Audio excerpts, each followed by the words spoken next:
तो आदाब, नमस्कार, गुड इवनिंग, सत श्री अकाल। एक बार फिर आप तमाम लोगों का स्वागत है क्राइम तक की कहानी के इस एपिसोड में। उम्मीद है पूरी फैमिली अच्छी होगी, अपना ख्याल रख रही होगी।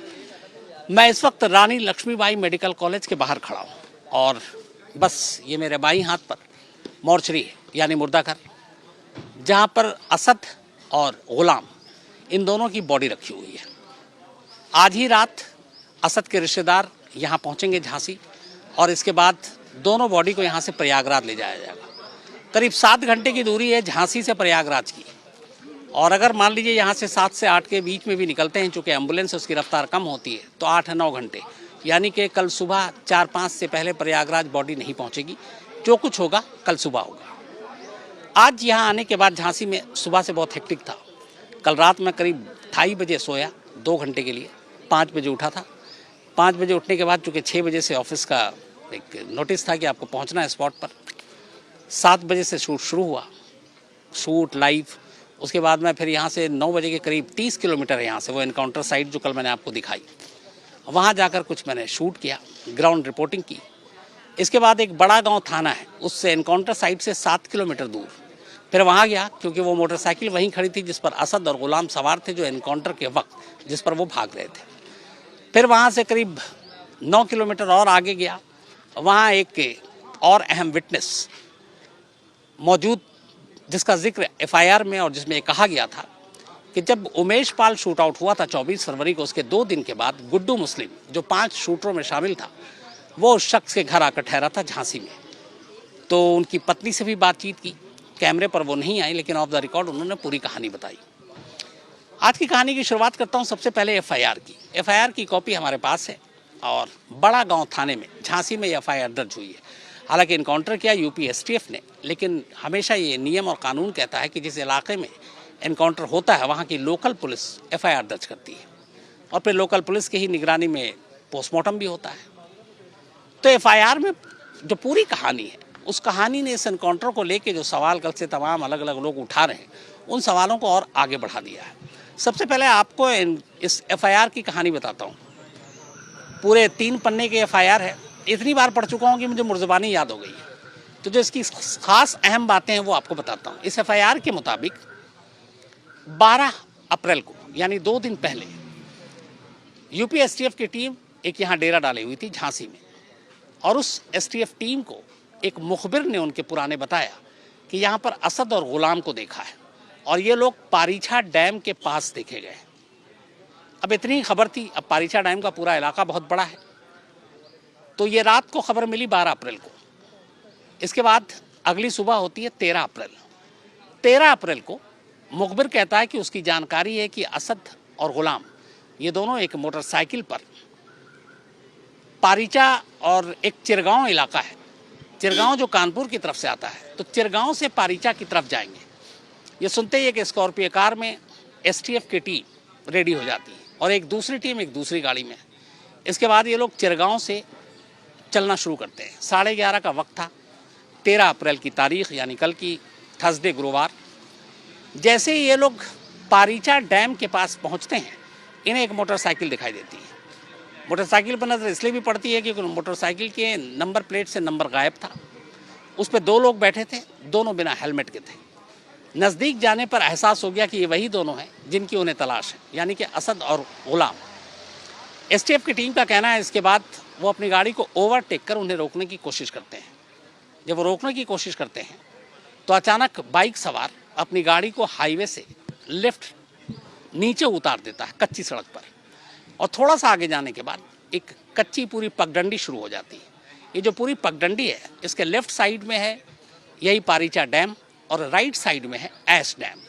ये जो पारीचा डैम है, ये पावर प्लांट है बिजली के लिए, और जो राख निकलती है वो उसके लेफ्ट में, उसको बल्कि राइट में डंप किया जाता है। तो चारों तरफ राख ही राख है, धूल है। अगर आप वहाँ पे 15 मिनट खड़े हो जाएं तो आप धूल में तरबतर हो जाएंगे, शक्ल पहचाननी मुश्किल हो जाएगी, क्योंकि कल से अब तक मैं ये देख चुका हूँ कई बार। तो एफआईआर के मुताबिक अब वो कच्चे रास्ते पर उतर पड़ता है। एसटीएफ की टीम उसके पीछे, उसको वार्न करती है, कहती है कि सरेंडर कर दो, लेकिन वो अपनी मोटरसाइकिल को भगाना शुरू करता है।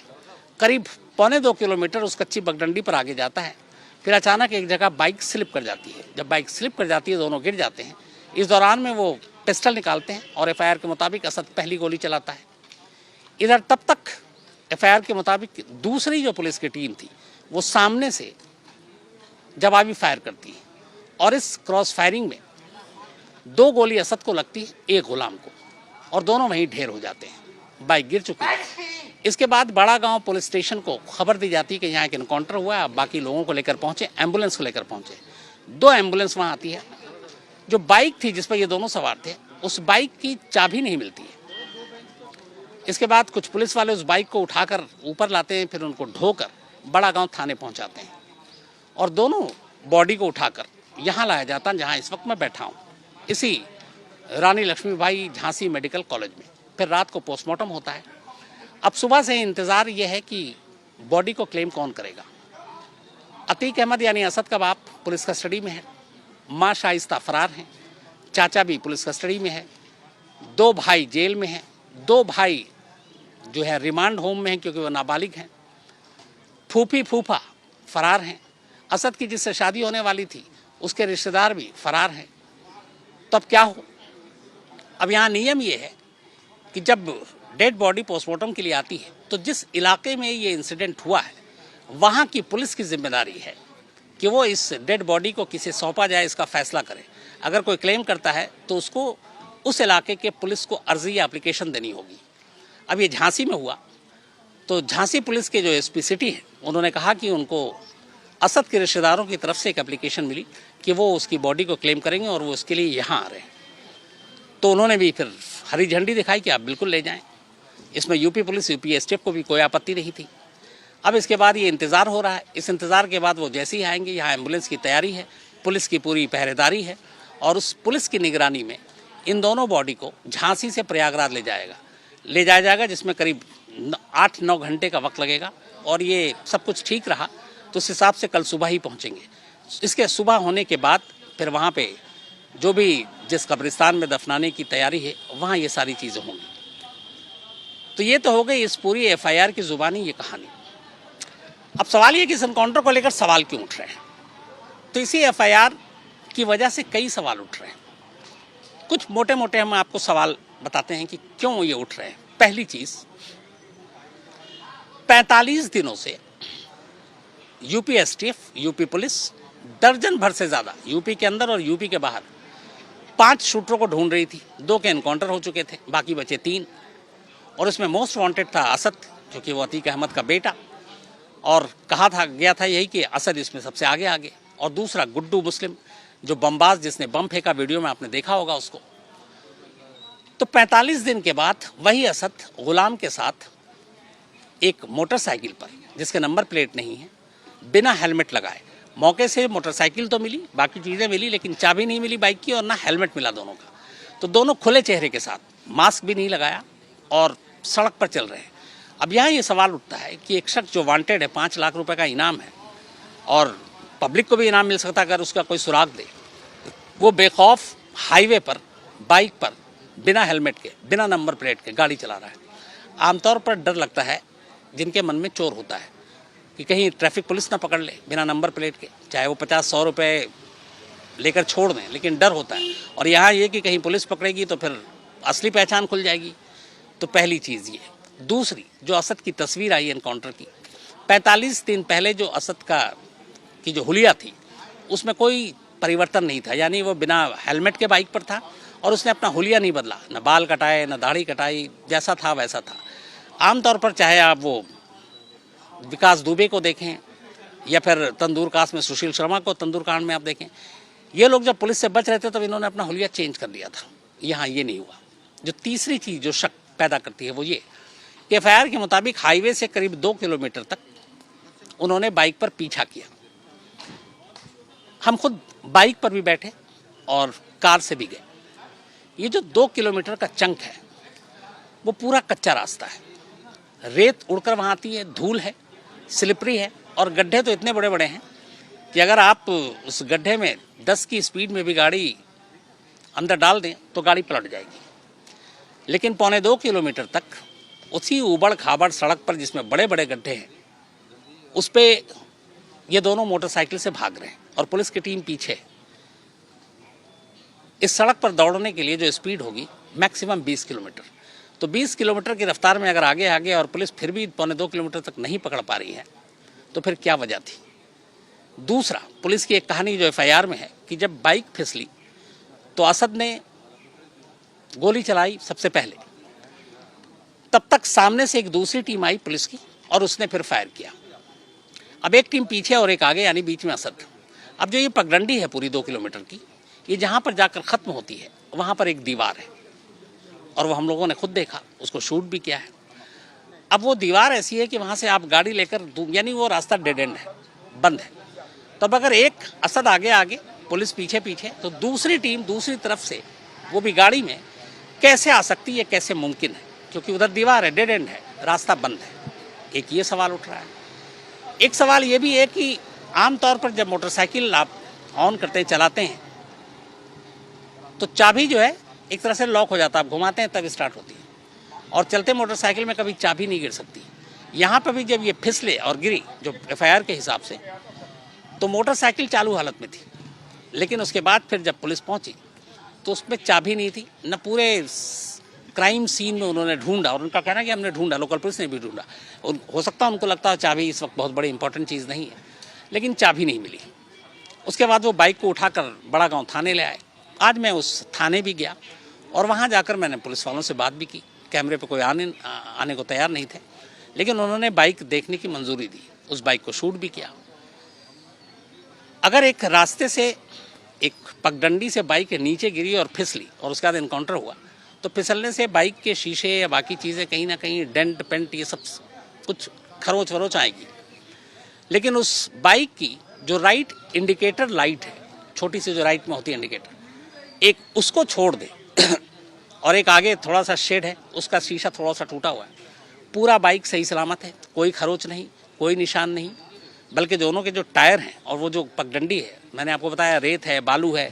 वहाँ कल जब मैं लगातार था, आज भी सुबह गया, 10 मिनट के बाद आपके जूते का रंग बिल्कुल वैसे ही हो जाता है जैसे रेत और आपके धूल मिट्टी का होता है, जूता बिल्कुल सन जाता है।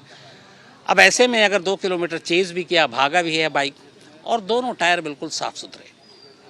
अब जाहिर सी बात है कि पुलिस बाइक लाकर धोएगी तो नहीं, क्योंकि एक तो केस प्रॉपर्टी है। तो एक सवाल ये भी उठा कि ऐसा क्यों।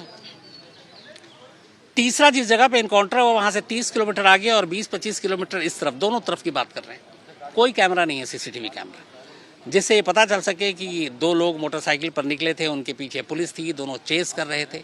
तो ऐसी कोई जानकारी नहीं मिली। तो ये सारे वो सवाल हैं जिनको लेकर सवाल उठाए जा रहे हैं। लेकिन अफसोस की बात एक है, और वो अफसोस की बात ये है, ऐसा नहीं कि इस देश में ये पहला इनकाउंटर है या आखिरी इनकाउंटर है, आगे भी इनकाउंटर होगा, इसमें कोई शक नहीं है। और इससे पहले भी हज़ारों इनकाउंटर हुए, हर इनकाउंटर पर सवाल उठाए गए, हर इनकाउंटर पर सवाल उठे। और यही वजह है, जब ये सवाल उठते हैं तो खुद सुप्रीम कोर्ट के गाइडलाइंस के बाद हर इनकाउंटर की इंक्वायरी अपने आप होती है, आप सवाल उठाएं ना उठाएं, और एक पुलिस को पूरी रिपोर्ट देनी पड़ती है कि इनकाउंटर कैसे हुआ, कब कहाँ खबर मिली, कैसे जानकारी मिली। यहाँ पे भी उस पर सवाल उठाए जा रहे हैं। लेकिन इत्तेफाक की बात यह है कि इस इनकाउंटर को एक तो राजनीतिक रंग दिया जा रहा है, कोशिश की जा रही है, दूसरा धार्मिक रंग, और ये दोनों बड़ी अफसोस की बात है। मैं शुरू से कहता हूँ, मेरा शुरू से एक यकीन है कि जुर्म, अपराध, क्राइम, इसको सिर्फ और जुर्म, अपराध और क्राइम की ही नज़र से देखें। इसमें राजनीति, धर्म, मजहब, इसको कभी घुसाना नहीं चाहिए, क्योंकि चाहे वो कोई भी क्रिमिनल हो, डॉन हो, माफिया हो, अंडरवर्ल्ड का हो, छुटभैया बदमाश हो, वो सोसाइटी के लिए ख़तरा है। ऐसे लोगों के खिलाफ सख्त एक्शन होनी चाहिए, कार्रवाई होनी चाहिए, ज़ीरो टॉलरेंस होना चाहिए क्राइम को लेकर। लेकिन इस तरीके से अलग रंग देने की जो कोशिश हो रही वो नहीं होना चाहिए। साथ साथ मैं ये भी कहता हूँ कि अदालतों में देरी होती है, ये हम सब जानते हैं, बरसों लग जाते हैं। अतीक अहमद का कि आप उठा लीजिए ना, 45 साल से वो बंदा जुर्म की दुनिया में है, 45 ईयर्स। इन 45 सालों में 100 से ज़्यादा उसके ऊपर FIR है, 12 तो मर्डर होंगे, लेकिन कभी उसको किसी मामले में सज़ा नहीं हुई। अभी पिछले हफ्ते पहली बार 45 साल के पूरे जुर्म बही खाते को निकाला जाए तो पहली बार उसको एक केस में सज़ा हुई, लाइफ इम्प्रिजमेंट, यानी कि उम्र कैद। तो इससे भी अदालतों का भी हमें एहसास होता है। लेकिन फिर बात वही है कि अदालत डिले करती है, इंसाफ होता नहीं है। कई ऐसे केसेस हम लोगों ने देखे हैं। तो क्या अदालतों की इस सुस्ती की वजह से पूरा जो न्यायिक सिस्टम है उसमें अब तब्दीली होने की या लाने की ज़रूरत है। यूं ही इंसाफ अब होगा या किया जाएगा, ये भी हमें सोचने की ज़रूरत है। क्योंकि एक चीज़ तो तय है कि क्राइम और क्रिमिनल इसको लेकर पूरे देश में ज़ीरो टॉलरेंस होना चाहिए, लेकिन इसके साथ साथ इसकी व्यवस्था कैसे हो, कैसे इन चीज़ों पे लगाम लगाया जाए और कैसे खुद कानून के रखवाले कानून ना तोड़े, इसकी भी जिम्मेदारी तय होनी चाहिए। और यहाँ ये भी ज़रूरी है कि अदालतों को भी अपने अंदर झांकना चाहिए और अदालतों को देखना चाहिए कि जो हज़ारों लाखों के पेंडिंग पड़े होते हैं, तो लाखों तो विचाराधीन अंडर ट्रायल कैदी इस देश के हर स्टेट की जेल में है और उसकी वजह से जेल की कैपेसिटी जो है ओवरलोडेड है हर जगह। तिहाड़ में जितनी कैपेसिटी उससे 3 से 4 गुना ज़्यादा वहाँ कैदी हैं।